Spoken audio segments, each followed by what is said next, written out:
لغمان کې د کمانډویانو لخوا تالیبانو ته سخت تلفات او د لغمان والی لخوا زبردست اعلان. جزئیاتي په دغه ویډیو کې وګورئ او چینل هم سبسکرایب کړئ.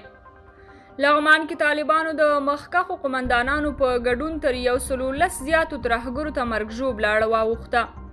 تیره شپه دفاعي امنیتي او کمانډو ځواکونو د وسلوال پوځ لوی درستیز ستر جنرال محمد یاسین ضیا په مشرۍ د لغمان ولایت مرکز الینګار او ولیشنګ ولسوالیو کې ګډ عملیات ترسره کړل، چې په پایله کې طالبانو د مخکښ قومندانان زلمی او ګڼ شمېر نورو قومندانانو او بهرنیو ترهګرو په ګډون تر 500 زیات ترهګر وژل شوي او 80 تنه نور ټپیان دي.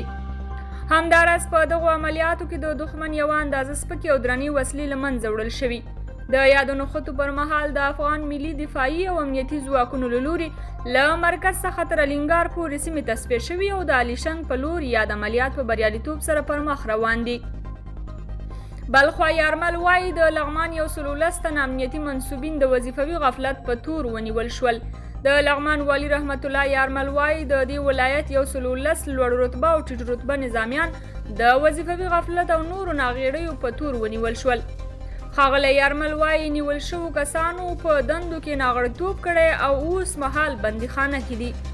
د لغمان والی دغه راز زیاتوي چې په دغو کسانو کې د لغمان ملي امنیت اپراتیفي مرستیال هم شامل دی.